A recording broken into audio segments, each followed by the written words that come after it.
Some betrayals run so deep, they change not just your heart, but your entire destiny. Mine happened on a cold December night in 1965 when I discovered that the two people I trusted most were living a lie that would destroy everything I believed to be true. Good morning, good afternoon, or good evening, my dears. Before I begin my story today, I want to thank you from the bottom of my heart. I'm immensely grateful for each of you who chooses to spend time with me, listening to my life stories. I'd love to know what kind of stories you enjoy hearing most. Please tell me in the comments, as I have many stories tucked away in my memory chest and want to share those that touch your hearts the most. While you're at it, please subscribe to the channel, like the video, and comment where you're watching from. It would bring me such joy to know that people from different places are hearing my story. Now, I'll tell a story that profoundly marked my life. Some betrayals run so deep, they change not just your heart, but your entire destiny. I was born in 1947 in a small town called Millfield in rural Pennsylvania. It was a different time, when women had very few choices in life. I grew up hearing that our destiny was to marry, have children, and take care of the home. And so I did, like all young women my age. At 19 in 1962, I married Harold Thompson, a hard-working young man I met at a church social. He was 24, handsome, from a good family, and worked at the local general store. My parents immediately approved of the marriage. My father, Mr. William, was a stern man, respected in the community. He owned a small tobacco farm, the main product of our region. My mother, Mrs. Eleanor, was like so many women of that era, quiet, obedient, accustomed to swallowing any problem to keep peace in the home. Our house was simple but comfortable in the more urban part of town. On weekends, we would visit my parents at the farm, which was about half an hour from town. Harold got along very well with my father and always offered to help him with the heavier tasks. I felt proud seeing how they understood each other, how my husband respected my father. The first years of marriage were peaceful. I took care of the house, did sewing work on the side to supplement our income, and dreamed of the day we would have children. Harold was attentive, bringing me small gifts sometimes, a hair ribbon, a sweet from the bakery. It wasn't the passionate love from romance novels, but it was what I knew, what I expected from life. In those days, things were different. We didn't have telephones at home. Television was a rarity, and news traveled slowly. The world turned at a different pace. People married for life, regardless of what happened. Divorce was the forbidden word, a shame for any family. By 1965, we had been married for 3 years, and I was beginning to worry that I hadn't yet become pregnant. The neighbors were already whispering. My mother-in-law asked indirect questions about grandchildren.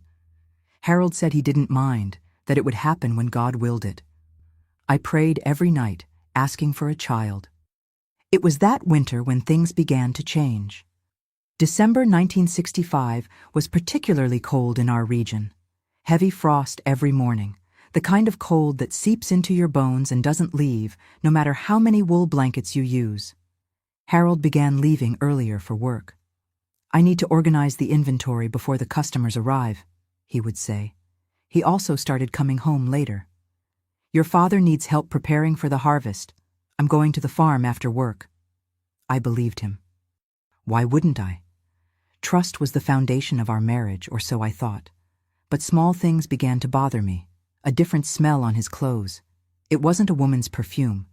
It was something I couldn't identify. Letters he quickly hid when I entered the room, whispered conversations with my father that stopped abruptly when I approached. I also began to notice changes in my father. He, who had always been austere, now smiled more, seemed lighter. My mother, on the other hand, was quieter than normal, more tense. When I asked if everything was all right, she would only say, "Just getting old, daughter. One gets old, the body aches." I remember every night lying in bed, hearing Harold snore beside me while I stared at the dark ceiling, feeling that something was wrong, but unable to understand what. That sensation that there's a shadow in the house, a secret hidden in the walls. but you can't see it clearly. In the community, we were seen as a perfect family. Harold was praised for being so helpful to my father. Sons-in-law like that don't exist anymore, the ladies at church would say. I would smile, thank them, and keep my concerns to myself. Once I found a handkerchief in Harold's suit pocket. It wasn't mine. It had the initials WM embroidered in the corner. William Miller, my father. When I asked, Harold said my father had lent it to him on a cold day. It made sense. But why did my heart race? Life continued at its apparently normal rhythm. On Sundays, we would go to church, then have lunch at the farm with my parents. My mother would prepare the traditional beef stew that she seasoned herself. Afterward, the men would talk on the porch, having their coffee, while we women washed the dishes and gossiped about the town's happenings. It was during one of those Sunday afternoons that I noticed how my father looked at Harold.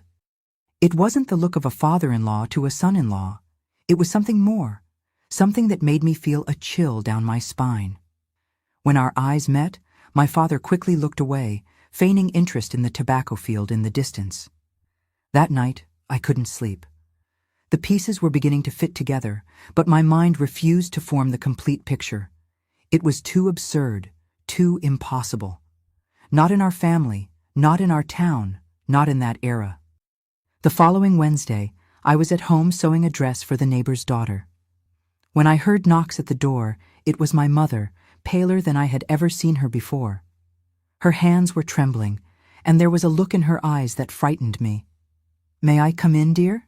she asked, her voice breaking. I made coffee for us both. She sat at the kitchen table, holding the cup with her wrinkled hands, but she didn't drink. The silence weighed between us like a heavy cloud before a storm. "Martha, I need to tell you something, but I don't know how," she finally said, taking a deep breath like someone gathering courage to plunge into ice-cold water. "I went to take food to your father in the back barn last night. The light was off, but I heard voices." My mother stopped. Silent tears streamed down her aged face. I already knew what would come next. My heart already knew, but my mind was still fighting against the truth. I recognized Harold's voice. They didn't see me. I saw your husband and your father together, daughter." She didn't need to explain more. The world stopped spinning in that instant. It was as if the ground had disappeared beneath my feet, as if all the air had been sucked from my lungs. "Are you sure, Mom?" I asked, even though I already knew the answer, even though I had already seen the signs that I had refused to interpret. "I am, daughter. It's not the first time. I've suspected for months. The looks, the meetings. Your father changed with me, and now I understand why." I cried, embraced with my mother that afternoon like I had never cried before. It wasn't just the betrayal. It was the lie, the deception, the years lived in a farce. It was the shame, the humiliation of knowing that perhaps others also knew or suspected. It was knowing that the two people I trusted most, my husband and my father, had conspired to deceive me, to deceive my mother. "I won't live like this anymore, daughter," my mother said with a firmness that surprised me, coming from that woman who had always been so submissive. "And you shouldn't either." That night, I didn't sleep. Harold arrived late as usual, inventing the same excuse as always. I pretended I was asleep, unable to look at him, unable to confront him yet. I needed to be sure, needed to see with my own eyes. And that's what I did the next day. I told Harold I was going to visit a client on the other side of town. Instead, I went to my father's farm. I knew at that hour he should be working in the barn where he stored the dried tobacco. I approached silently, my heart beating so hard I thought it could be heard from a distance. I entered through the back, hid behind the hay bales. I didn't have to wait long. My father was there. And soon Harold arrived. I saw when they embraced, when they kissed, saw the intimacy between them, the familiarity of gestures that made it clear this had been happening for a long time. I felt disgust, anger, humiliation. But mainly I felt a determination growing inside me.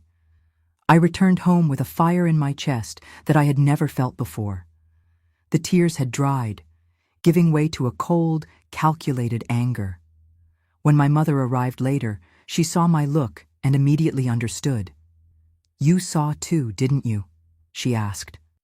I just nodded. "We're not leaving like fugitives," I said, feeling a strength I didn't know I possessed. "They betrayed us, deceived us, lived a lie at our expense. They should be the ones to feel ashamed, not us." It was at that moment, sitting at the kitchen table with my mother, two women betrayed in the worst possible way, that we decided we would not be silent victims. We would not accept that destiny of quiet humiliation that society expected of us. Our revenge was just beginning. That night was the longest of my life. Sitting in the living room with my mother until dawn, we planned every detail of what we would do. I don't know where so much strength came from. Perhaps from anger, perhaps from desperation, or perhaps it had always been there inside us, waiting for the right moment to awaken. "We're not leaving like fugitives," I repeated to my mother, seeing in her eyes the same fire that burned inside me. "We will leave, yes, but on our terms." I looked at the calendar hanging on the kitchen wall. We were in mid-December, and at the end of the month we would have the Christmas service, the biggest event of the year in Millfield. The entire community would gather at the church and then for the community lunch. The mayor would be there, the judge, the sheriff, all the important families of the region. It would be the perfect stage. We had just over 10 days to prepare. My mother and I continued our routines as if nothing had happened. I served breakfast to Harold. I smiled when he lied about working late. My mother took care of the house, prepared meals for my father, listened to his invented stories about work on the farm. With each of their lies, our determination grew. We met during the day while they were out to organize our departure. My mother began to gather the money she had saved over the years, savings from small sewing jobs she did, from eggs she sold in secret, from change she managed to save from grocery money. It was little, but it would be enough for us to start anew. "I always knew I would need this someday," she told me, showing the cookie tin where she hid the money, buried in the yard under the rose bush. "I never imagined it would be for this reason." And we sent a letter to my Aunt Dorothy, my mother's younger sister who lived in Pittsburgh. We didn't tell her everything, just that we would need a place to stay for some time. She responded quickly, saying her home would always be open to us. I bought 2 bus tickets to Pittsburgh dated for the night of the Christmas service. The seller at the bus station looked at me curiously. It wasn't common for women to travel alone, much less on a holiday. I made up a story about a sick cousin who needed care. He didn't question further. At home, I began to discreetly separate some clothes, family photographs, important documents, nothing that could raise suspicions. I sewed internal pockets in an old skirt where I hid our documents and part of the money. In those days, women didn't have bank accounts, didn't have access to credit or loans without the authorization of their husband or father. All we had was what we could hide. My mother did the same at the farm. Each day she brought a small object of sentimental value. Her grandmother's rosary, a gold brooch she received at her wedding, the wedding ring she no longer wore because her fingers had thickened with age, small treasures that would carry our history. The hardest part was keeping up appearances. On the Sundays leading up to the service, we went to church as always. We sat in the same wooden pew, listened to Pastor Johnson's sermon, greeted acquaintances on the way out. Harold and my father behaved like the respectable men everyone thought they were. I remember one of those Sundays when Mrs. Patterson, the pharmacist's wife, approached after the service. "Martha, are you well? You look pale," she asked, genuinely concerned. I smiled. I lied about sleepless nights, about headaches. I lied as well as I had learned to lie in those last few weeks. The strangest thing was how life continued around us, oblivious to the earthquake that had destroyed our world. The baker still made the same bread every morning. Children still played in the square. The church bells still rang on the hour. Only we two knew that nothing would ever be the same. 3 days before the service, I had an idea. I went to the pharmacy and bought a bottle of sleeping pills, the kind sold to nervous women. The pharmacist didn't hesitate to sell them to me, especially when I mentioned my supposed insomnia crises. In those days, no one questioned a fragile woman needing tranquilizers. On the eve of the Christmas service, my mother insisted on being the one to make the announcement in church. "You're young, daughter. You have your whole life ahead of you. If something goes wrong, if someone reacts badly, let it be with me." I didn't agree. We would do it together, as we had planned. That night, I slept beside Harold for the last time. He slept peacefully, not knowing I was awake, observing his face in the weak light of the moon coming through the window. For a brief moment, I felt a pang of doubt. What if we were wrong? What if there was another explanation? But then I remembered the scenes I had witnessed in the barn, the constant lies, the years lived in a farce. No, we weren't wrong. And even if there was another explanation, they had had enough time to tell us the truth. The morning of the Christmas service dawned cold, but with a surprisingly clear sky for December. I got up early, prepared coffee as always. Harold commented on how beautiful I looked, on how the blue dress I chose for the service matched my eyes. I thanked him like the loving wife he thought I still was. My mother arrived early so we could go to church together. She wore her best dress, the one she saved for special occasions, and the gold brooch that had belonged to my grandmother. Her face had a serenity I had never seen before. We took our small suitcases to Mrs. Jenkins' house, a trusted neighbor. I left a note saying we would pick them up later after lunch. She wouldn't be home either. She was also going to the service, but she had a copy of the key. This kind of arrangement between neighbors was common in those days. The church was packed when we arrived. Entire families occupied the wooden pews. Restless children were reprimanded with stern looks from their mothers. The aroma of incense filled the air. My father and Harold were already there, waiting for us in the usual place, third pew on the right. The service followed its ritual as always. Pastor Johnson spoke about unity, about family, about the Christian values that should guide our community. Each word sounded like a cruel irony to my ears. I looked at my mother, who clutched her rosary between her fingers, her lips moving in silent prayers. When the time came for the offering, when families went to the altar to deliver their donations, I felt my heart accelerate. It was now. My mother stood up first. I followed her. We walked slowly down the central aisle, feeling the community's eyes upon us. Pastor Johnson received us with a smile, extending the basket to receive our offerings. But instead of depositing the money and returning to our place as we did every Sunday, my mother took a step forward. "Pastor Johnson," she spoke, her voice clear and firm, loud enough for everyone in the church to hear, "I have a public confession to make." An absolute silence fell over the church. I saw out of the corner of my eye when my father and Harold straightened their postures, their faces suddenly pale. I discovered that my husband, William, and my daughter's husband, Harold, have betrayed us, my mother continued, each word weighing like lead in the motionless air of the church. Not with other women, but with each other. They have been having an affair for months while pretending to be devoted husbands to us. The whispers began immediately, growing like a wave that swept through the church pews. I saw shocked faces, hands covering mouths open in astonishment, looks that alternated between us and the two men who now tried to hide, shrinking in their places. "Martha and I have come today to say that we no longer accept living in this lie," my mother continued, her voice ever firmer. "We leave these men behind along with the disloyalty that is theirs, not ours." It was my turn to speak. I stepped forward, feeling a courage I didn't know I possessed. "We are not the ones who should hang our heads in this town," I said, looking directly at the congregation. "It's them who betrayed the women they swore to honor and protect, to live their affair in secret." Pastor Johnson was paralyzed, his face a mask of shock. No one moved, no one spoke.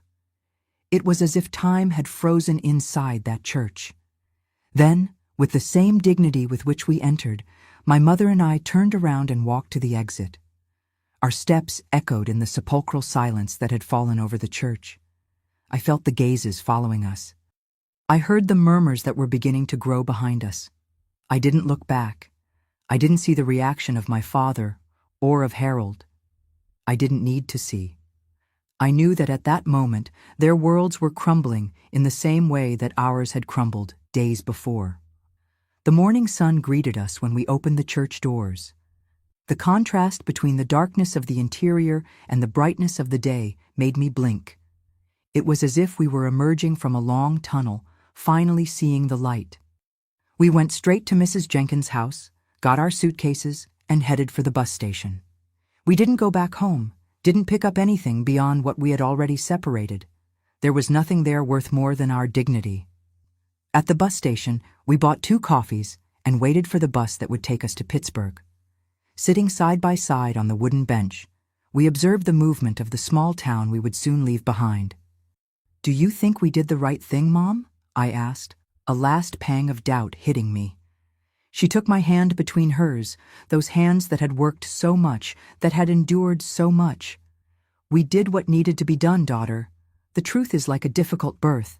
It hurts, it bleeds, but it's the only path to life." The bus arrived punctually at 2 p.m. We handed our tickets to the driver, a middle-aged man who barely looked at us, accustomed to anonymous travelers. We chose seats in the back, away from the other passengers. When the engine roared and the bus began to move, I felt a mixture of fear and relief. We were leaving behind everything we knew, our home, our town, our life. But we were taking with us something much more valuable: our dignity, our truth, our newly discovered courage. I looked out the window one last time at Millfield, at the streets I had known since childhood, at the church steeple that was now receding in the distance. I knew I would never return. I also knew that the story of what happened in that church would spread like wildfire, that it would be told and retold, that it would be the scandal of the year, perhaps of the decade. We left behind a social earthquake whose aftershocks they would feel for a long time. But that was no longer our problem. Our revenge was consummated, not with violence, not with screams, but with the raw, simple truth exposed to daylight before the entire community. The road to Pittsburgh was long, almost 4 hours by road. I slept part of the journey, exhausted by the weight of the last days, by the accumulated tension, by the adrenaline that now abandoned my body. When I woke up, we were already entering the city. The lights of the big city shone against the darkening sky, a new world opening before us. My Aunt Dorothy was waiting for us at the bus station, concerned about our mysterious phone call, about our sudden arrival. Later, we would tell her the whole story. For now, the tight embrace, the silent welcome, the implicit promise of a new beginning was enough.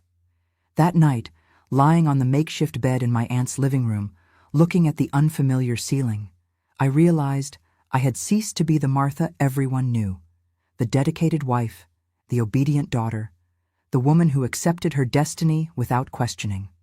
That Martha had been left behind in the church in Millfield. Who I would be now in this new life that was opening before me was still a mystery. But one thing I knew for certain: I would never again allow anyone to dictate my worth, my truth, or my destiny. The first days in Pittsburgh were a blur of contradictory emotions. The relief of having escaped mixed with the fear of the unknown. The satisfaction of the consummated revenge alternated with moments of doubt about the future. My Aunt Dorothy's house, a simple 2-story home in the East Liberty neighborhood, became our temporary refuge. Dorothy was 15 years younger than my mother and different from her in almost every aspect. She had never married, worked as a secretary in a law firm, and lived alone, something scandalous by our family's standards. Now I understand that she was our first vision of how a woman could be independent. But at the time, we just thanked her for her generosity. "You can stay as long as you need," she told us that first night, serving chamomile tea in her small kitchen. She didn't ask questions, didn't demand immediate explanations, just offered us shelter, food, and silence. In the second week, when we had rested a bit from the physical and emotional journey, we told her the whole story. Dorothy listened without interruptions, her eyes widening at some moments, nodding with understanding at others. "You did what many would like to have done, but never had the courage," she commented when we finished. "Now you need to think about tomorrow." Tomorrow, a word I had always taken for granted, but that now hung like a big question mark. What could two women without husbands, without property, with little formal education and limited savings do in a big city like Pittsburgh in 1965? Dorothy helped us find a room to rent not far from her house. It was small, with a double bed we would share, a 2-burner stove, a table with 2 chairs, and an old wardrobe. The bathroom was shared with other tenants in the hallway. It seemed like misery compared to what we had before, but it represented something precious. It was our space, conquered with our own money. In January 1966, we started working. My mother got a job as a cleaning lady in family homes in the neighborhood. I, with my sewing skills, began to do small repairs and adjustments for a nearby clothing store. The money was little, just enough for rent and simple food, but each penny represented our newly conquered independence. The nights were the most difficult moments. After an exhausting day of work, lying in the narrow bed, sometimes we allowed ourselves to cry.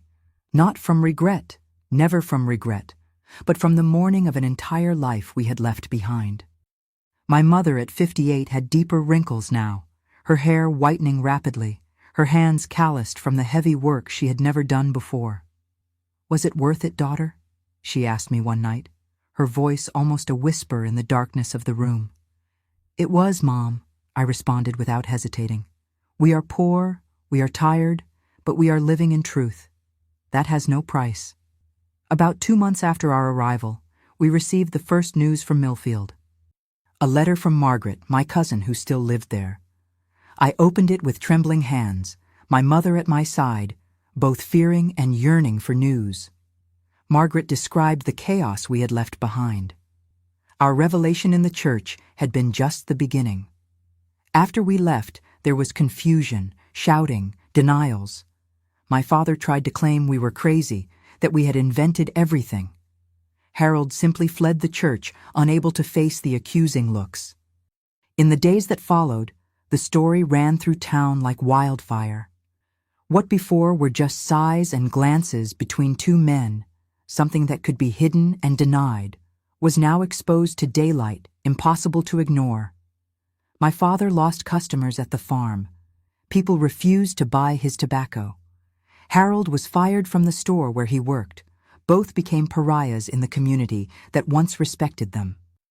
Pastor Johnson tried to intervene, speaking about forgiveness and understanding, but even the church couldn't stifle the scandal. "Your father is selling parts of the farm to survive," wrote Margaret. "Harold was last seen boarding a bus to Ohio. They say he couldn't stand the shame." I read the letter aloud to my mother. When I finished, we remained in silence for a long time. There was no joy in knowing of their suffering, just a strange sensation of justice being fulfilled. "They sowed the wind, they reap the whirlwind," my mother finally said, quoting the Bible she knew so well. That letter was a closure, a period at the end of the previous chapter of our lives. Now we could look forward without the weight of the past pulling us back. By the end of 1966, with the approach of Christmas, we took our next step. My mother had saved a small extra amount making cakes and sweets for parties. I continued with the sewing work, now serving some private clients that Dorothy had introduced me to. We combined our savings and rented a larger space, a back apartment with 2 small bedrooms, living room, kitchen, and private bathroom. It was modest, but represented enormous progress. Most importantly, it had an extra room where we could work. We bought a used sewing machine, paid in 12 installments. It was our first major investment. My mother painted a simple sign, "Repairs and Adjustments, Eleanor and Martha." We hung it in the window facing the street and waited for someone to notice. The first clients were curious neighbors. We did hems, adjusted waistlines of dresses, replaced zippers. Simple work, but done with care. Soon, the word spread. "The seamstresses in the back know what they're doing," they said. Gradually, we began to receive orders for new clothes, not just repairs. By mid-1966, we already had a small, loyal clientele. My mother, who always had a special talent for cakes and sweets, began taking orders to complement our income. Our house sometimes smelled of sugar and cinnamon in the morning, and of fabric and thread in the afternoon. It was during this time that I met Helen, a young teacher who had recently moved to Pittsburgh. She came to adjust a dress, and we ended up talking for hours. She was educated, independent, full of ideas about the future, about women's rights, about a world I could barely imagine. Helen became a friend and frequent client. Through her, we met other women, teachers, nurses, secretaries, women who worked, who had their own money, who made choices. A universe so different from what I knew in Millfield. In 1967, Helen brought us an idea that would change our lives.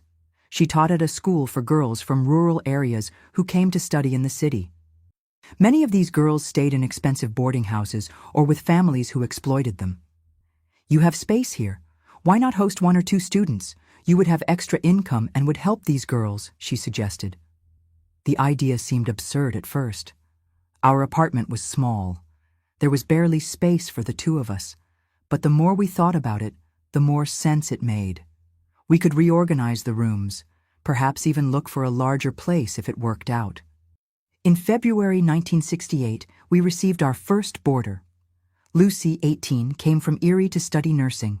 She was shy, frightened by the big city, grateful to find a welcoming environment. We charged a fair price for the lodging, which included breakfast and dinner prepared by my mother. Lucy brought new life to our house. Her stories about the college, her dreams and ambitions made us remember that there was an entire world out there beyond the walls of our small apartment. In the second semester, we received another student, Mary, who came from Harrisburg to study accounting. With 2 boarders, the apartment became cramped but cozy. The girls helped with small household tasks, and in exchange, my mother took care of them as if they were family. At Christmas 1968, our table had 4 places: me, my mother, Lucy, and Mary. We made a simple but abundant meal. We sang, exchanged small gifts, toasted with cheap wine. It was the first truly happy Christmas since we left Millfield. In 1969, the sewing business prospered enough for us to hire a helper. Antoinette was a widow who lived in the same neighborhood and had skill with needle and thread. With her, we could accept more orders, including party dresses and simple suits. In early 1970, we made an important decision: to move to a larger house. With the savings of the last few years and a small loan that Dorothy helped us secure, we rented an old house in the same neighborhood. It had 4 bedrooms, a spacious living room, a large kitchen, and a small backyard. We renovated the place with our own hands, painted walls, sanded the old floor, sewed new curtains. The front room was transformed into our sewing atelier with 2 machines now, the old one and a new one bought outright with the money we had saved. In March 1970, we officially inaugurated the Seamstresses Boarding House, as the girls affectionately called our home. We could accommodate up to 6 students, besides the 2 of us and Antoinette, who ended up moving into a small room in the back. The news spread among the college students. Soon we had a waiting list for vacancies. Our differential was the family environment, my mother's home cooking, the location close to downtown, and the fair price. The girls' stories filled the house with life and hope. They were young women who studied, who dreamed of careers, who spoke of an America in transformation, even under the weight of the political turmoil of the late 60s. Through them, we learned about new music, different ideas, ways of seeing the world that we would never have accessed in our old life. My mother, who was now in her 60s, seemed to rejuvenate in the company of the students. She taught them to cook simple dishes, to mend their own clothes, to take care of a house. In exchange, they taught her to read better. My mother had always had little formal education, and to understand the world that was rapidly changing around us. On a July night in 1970, sitting on the porch of our new house, observing the movement of the street, I realized how far we had come in the 5 years since we left Millfield. From 2 frightened women without prospects, carrying only dignity and some savings, we had transformed ourselves into businesswomen. Small, modest, but still owners of our own business, of our own destiny. The pain of betrayal never completely disappeared. There were nights when I still woke up thinking about Harold, about how I had been deceived, about how our life could have been different. But these nights became increasingly rare. The present was too full, too rich in new experiences to stay stuck in the past. Our revenge, that public confession in the church, had been just the beginning of our true liberation. The real revenge, I realized then, was not the exposure of their betrayal, but the life we built afterward, a life we would never have had if we had continued trapped in that lie. The decade of 1970 arrived, bringing winds of change for America and for our small, great achievement in Pittsburgh.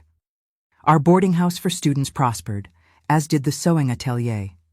What began as a necessity for survival had transformed into a legitimate business, supporting not just us, but also creating opportunities for other women. In March 1971, we received a letter that would again change the course of our lives. It was from Margaret, my cousin from Millfield, the same one who had informed us about the fate of my father and Harold years before. I opened the envelope with trembling hands, sitting at the kitchen table while my mother prepared breakfast for our 6 boarders. "Uncle William passed away last week," the letter said. "He was found at home, alone. The doctor said it was his heart. The farm is abandoned. Almost everything was sold to pay debts, but the house and a piece of land still remain. Since you are the legal heirs, you need to come resolve the situation." I read the letter in a low voice to my mother, away from the ears of the girls who were getting ready to go to college. She remained silent for a long moment, her hands still over the cake batter she was preparing. "I feel nothing," she finally said, "neither sadness nor relief. It's as if I were reading about a stranger." I understood perfectly. The man we once called husband and father had become a distant character, almost fictional in our new lives. His death was just a fact, not a loss. Still, there were practical matters to resolve. As legal heirs, we needed to decide what to do with what remained of his assets. After much discussion, we decided that I would go alone to Millfield. My mother would stay taking care of the boarding house and the atelier. "I don't have the strength to return to that place," she told me. "Besides, someone needs to take care of the girls and the orders." I departed on a rainy April morning, my heart heavy not for my father's death, but for the return to a place that represented so much suffering. The bus traveled the same road that brought us to freedom 6 years before, only now in the opposite direction. Millfield seemed both familiar and strange. The same streets, the same houses, the same church where our life changed forever. But I was no longer the same Martha who left there that Sunday of the Christmas service. I was a different woman who returned now, stronger, more secure, owner of her own destiny. I stayed at Margaret's house, refusing invitations from other relatives who, curious, wanted to know details of our life in Pittsburgh. The news of my return spread quickly. I felt the looks, the whispers when I passed on the street. Some changed their path to avoid greeting me. Others came with questions disguised as concern. The lawyer who handled the estate received me with excessive formality. He explained that my father had sold almost everything to pay gambling and drinking debts. What remained was the house, quite deteriorated, and a small piece of land that wasn't worth much. "And Harold? Any news of him?" I asked, trying to sound casual. The lawyer adjusted his glasses, uncomfortable. "No one knows for certain. There are rumors that he was in Ohio for a time. Some say he returned to Pennsylvania, but to another region. He never appeared around here again." I visited the farm the next day. The house where my parents had lived for decades was almost in ruins. The roof had holes, the windows were broken, the weeds grew high around it. The barn where I witnessed the scene that changed our lives was still standing but leaning, as if it too was tired of keeping secrets. I walked around the property, feeling a strange mixture of emotions. There, my mother was born. There, I spent my childhood running between the tobacco plantations. There, I imagined that one day I would raise my own children. Now it was just an abandoned place, full of ghosts that no longer frightened me. I decided to sell everything. There was no reason to keep those lands, that house loaded with painful memories. The lawyer quickly found a buyer, a neighboring farmer who wanted to expand his property. The value wasn't much, but it represented a new beginning, a way to transform the legacy of betrayal into something positive. Before leaving, I made one last visit to the church. It was that time in the afternoon when there was just the caretaker sweeping the stone floor. I sat in the same pew where so many times I had sat beside Harold, pretending to be a perfect family. The altar, the images of the saints, the crucifix, all the same, as if time hadn't passed, as if the scandal we staged had never happened. Pastor Johnson found me there, sitting in silence. He was older, his hair completely white now. He sat beside me, respecting my silence for a few minutes. "I heard about your father's death," he finally said. "My condolences." I thanked him with a nod.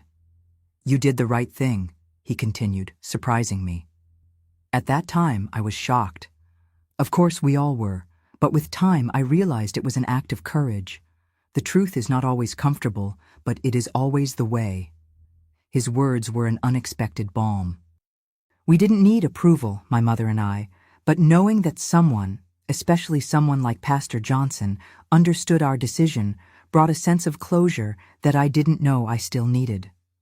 I returned to Pittsburgh 3 days later, carrying with me the money from the sale and a renewed certainty that we had made the right choice, even with all the suffering, even with all the difficulties. My mother was waiting for me at the bus station, anxious for news. I told her about the sale, about the state of the farm, about people's reactions in the town. I kept Pastor Johnson's words to myself. She didn't need his approval or that of any other person. Her own strength was validation enough. With the money from the sale, we made a decision that had been maturing for some time, to buy our own house instead of continuing to pay rent. We found an old 2-story house in the same neighborhood, needing renovations but spacious and well located. It was perfect for our purposes, the boarding house, the atelier, and our residence. The purchase of the house marked a new chapter in our lives. For the first time, we had something truly our own, built with our work and determination. The property deed issued in the name of Eleanor Miller and Martha Thompson represented more than a piece of paper. It was the tangible proof of our independence. The renovations occupied the rest of 1971. We transformed the ground floor into a spacious sewing atelier with room for 3 machines and an area to serve clients. The rooms on the second floor were adapted to accommodate up to 8 students. We reserved for ourselves the small apartment in the back with 2 bedrooms, living room, kitchen, and a garden that my mother filled with plants and flowers. As the 70s advanced, our small business grew along with the changes in the country. The economic boom created a new urban middle class, eager for quality services. Our atelier no longer just did repairs and adjustments, but also made custom clothes for special occasions, graduation dresses, suits for job interviews, outfits for parties. In 1973, we hired 2 full-time seamstresses to help with the growing demand. Antoinette, our first employee, now supervised their work while I took care of customer service and my mother managed the boarding house. It was in this same year that I met Robert, a university professor who came to the atelier to adjust a suit jacket. He was a widower, had 2 grown children, and pleasant conversation. We began to meet casually, a coffee after work, a movie on Sundays, small walks in the park. At 30, I had already given up on the idea of forming a traditional family. The trauma of Harold's betrayal had created in me a deep distrust, a fear of giving myself again. But Robert was different, patient, respectful, without pressures or expectations. Our relationship grew slowly, built on honest conversations and mutual respect. He understood my history, my scars, my commitment to the business I had built with my mother. He didn't ask me to be different, to assume roles I didn't want to assume. In 1975, Robert asked me to marry him. I hesitated, not for lack of love, but for fear of losing the hard-won independence. We talked frankly about this. "I don't want a traditional wife," he told me. "I want a partner who continues to be exactly who she is." I married in October of that year in a simple ceremony in the garden of our house. My mother, the students from the boarding house, our employees, Robert's children, a different family built by choice, not by obligation or convention. I didn't move to Robert's house as would be expected. Instead, he moved into our small apartment in the back. "The women of the family come first," he would say, respecting the space we had built, the business that was our livelihood and our identity. In 1976, at 33, I discovered I was pregnant. It was a surprise. I believed I would never have children, that this dream had been left behind, along with so many other things when I left Millfield. The pregnancy brought fears and insecurities, but also a joy that I hadn't imagined possible. My daughter Sophia was born in February 1977, bringing new light to our house. My mother, now a grandmother, had renewed energy to rock her granddaughter, sing lullabies, knit small clothes. The students from the boarding house took turns helping with the baby, enchanted with the little one who grew among university books and fabric scraps. The business continued to prosper, even with my attention divided between work and motherhood. We hired a manager for the atelier, a former student of the boarding house who had graduated in business administration. Under her supervision, we expanded the services, bought new equipment, modernized processes. The boarding house, in turn, became a reference among students who came from rural areas. We had a waiting list, recommendations from former residents, a reputation for a safe and welcoming environment. My mother, now in her 70s, still personally supervised breakfast, ensuring that each girl left well-fed to face the day of classes. In 1979, we received unexpected news. A letter arrived addressed to me without a return address. I immediately recognized the handwriting. It was from Harold. My hands trembled as I opened the envelope, unsure about what I would find inside. The letter was brief. "Martha, I found out by chance about your address. I am ill. I probably don't have much time. I just wanted to say that I regret the suffering I caused. I don't ask for forgiveness. I know I don't deserve it. I just wanted you to know that I recognize the harm I did. Harold." I showed the letter to my mother. She read it in silence, returned it without comments, and went back to stirring the sauce she was preparing for dinner. There was nothing more to say, nothing to feel. That man who was once my husband was now just a stranger whose suffering no longer touched us. I didn't respond to the letter, didn't try to find out more details about Harold's illness or his whereabouts. That page of my life had been turned long ago. I had a daughter to raise, a business to manage, a life I had built with my own hands, brick by brick. The year 1980 arrived bringing new challenges and joys. Sophia, at 3, was a curious and lively child, enchanted with the sewing machines, with the students who came and went, with the books that Robert brought for her. Our house, always full of female voices, of laughter, of shared stories, was a universe apart, a small oasis of possibilities in a world that still struggled to recognize the value and power of women. When I looked back at the frightened young woman I once was, at the courageous decision that my mother and I took in that packed church, I felt a mixture of pride and gratitude. The road had not been easy. There had been nights of crying, days of doubt, moments of despair, but each obstacle overcome, each small victory brought us here. Owners of our own destiny, builders of our own history. The revenge we planned in 1965, driven by the pain of betrayal, ended up being much more than the public humiliation of 2 men who deceived us. It was the first step toward a liberation we didn't know was possible, toward a life we would never have known if we had continued trapped in that lie. The price of truth was high. We lost a house, a town, an identity. But the value of the freedom we conquered, that had no price.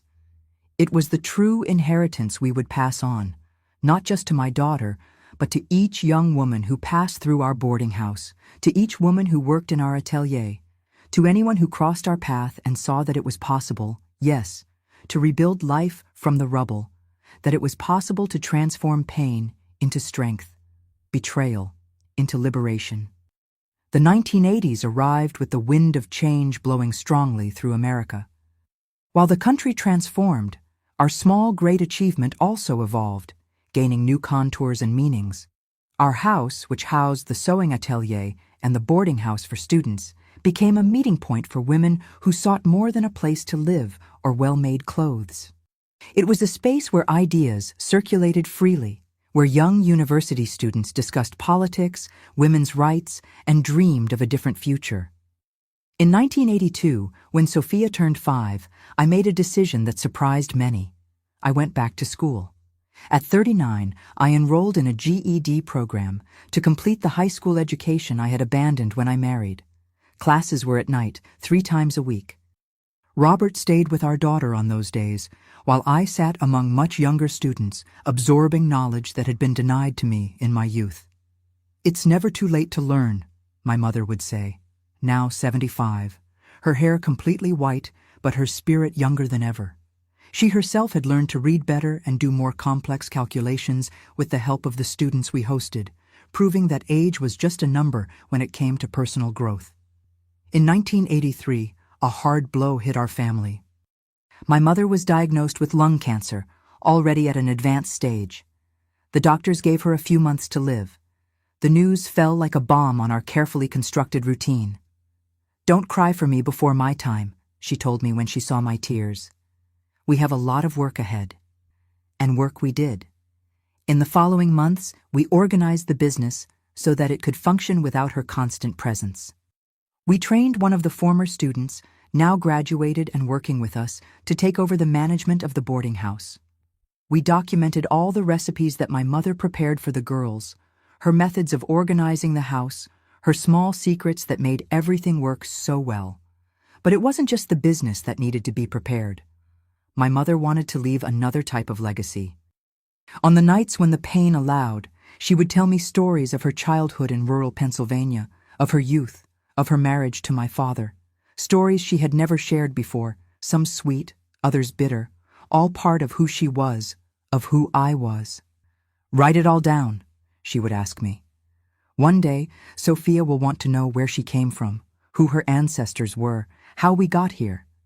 So I wrote, filling notebooks with her memories, preserving her voice, her wisdom, her experiences for future generations.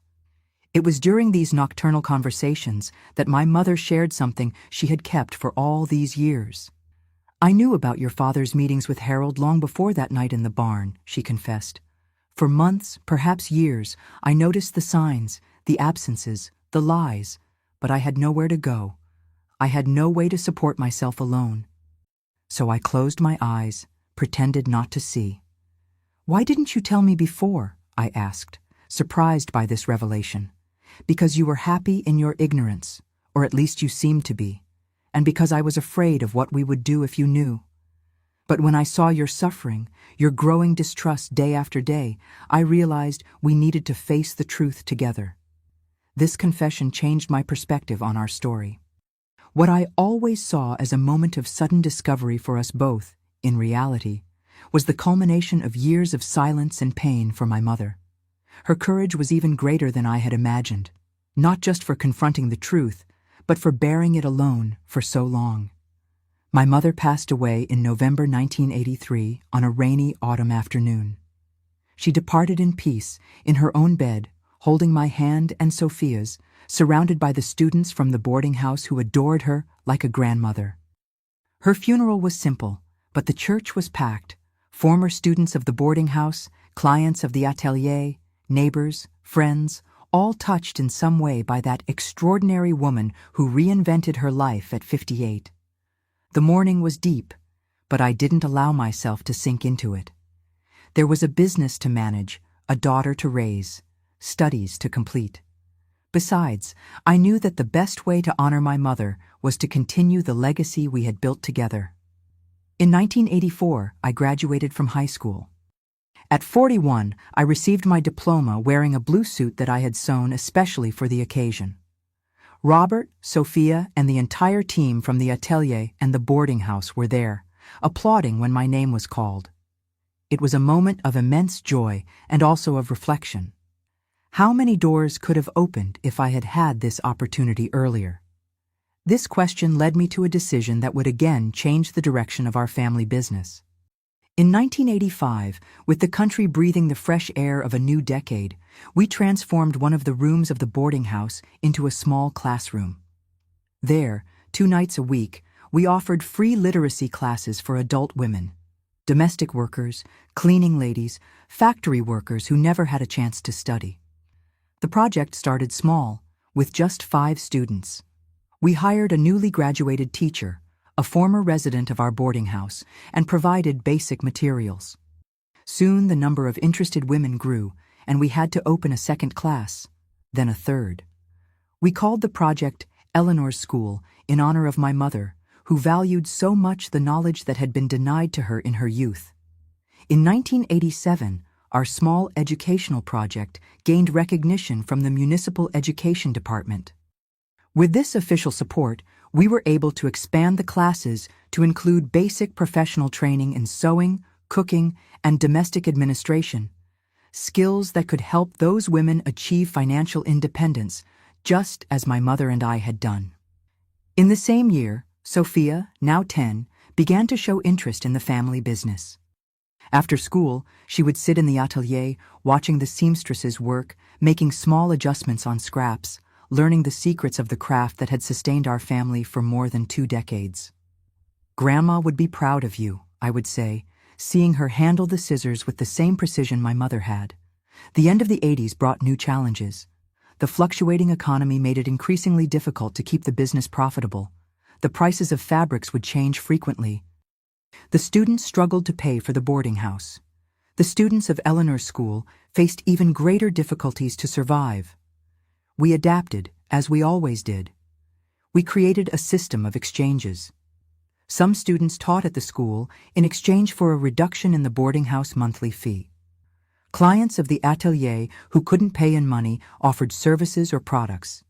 The students of the school who learned sewing helped in the production in exchange for advanced learning. It was a small solidarity economy that worked against all odds. In 1990, I turned 47, an age at which many women of my generation were already settled in their routines, resigned to their youth choices. But my journey of transformation continued. Encouraged by Robert and by Sophia, now a teenager, I took the SAT for the College of Education. I studied for months, rereading the GED notebooks, participating in the classes at Eleanor's School, absorbing knowledge where I could. The day of the test was one of the most nervous of my life. Me, a woman of almost 50, sitting among 18-year-olds, competing for a spot at the public university. When the list of approved candidates came out, my name was there. The celebration in our house was emotional. The students from the boarding house, the seamstresses from the atelier, the students from the school, all gathered to celebrate an achievement that for many seemed impossible. The 4 years of college were intense, balancing studies, business, and family. I attended classes in the morning, returned to manage the atelier in the afternoon, helped at the school at night, and still found time to accompany the growth of Sophia, now a determined and conscious young woman, very different from the girl I was at 16. In 1994, at 51, I received my education degree. At the graduation, I looked at the audience and saw faces that represented each chapter of my reinvented life. Robert, my companion of 2 decades, Sophia, my greatest pride, the first students we hosted, now established professionals, the seamstresses who grew with us, the women who learned to read and write in our school, each of them in some way part of the legacy I built from the ashes of a life that crumbled in 1965. The new century was approaching, bringing challenges and opportunities we couldn't even imagine. The internet was beginning to transform businesses. Globalization was modifying the fashion market. New educational technologies were emerging. Once again, we would need to adapt, evolve, reinvent. But if I learned anything in my journey, it was precisely this: the capacity to transform pain into strength, obstacles into opportunities, endings into new beginnings. The betrayal that once shattered my world became the first page of a much larger and more meaningful story than would ever have been possible in the life that was destined for me from birth. Today, at 78, I look back and see not just the losses, but mainly the gains. I see a woman who refused the role of victim and wrote her own destiny. I see a business that sustained generations and opened doors for hundreds of other women. I see a family built not by obligation or convention, but by choice and true love. And when my granddaughters ask me about the secret of a well-lived life, I tell them this story.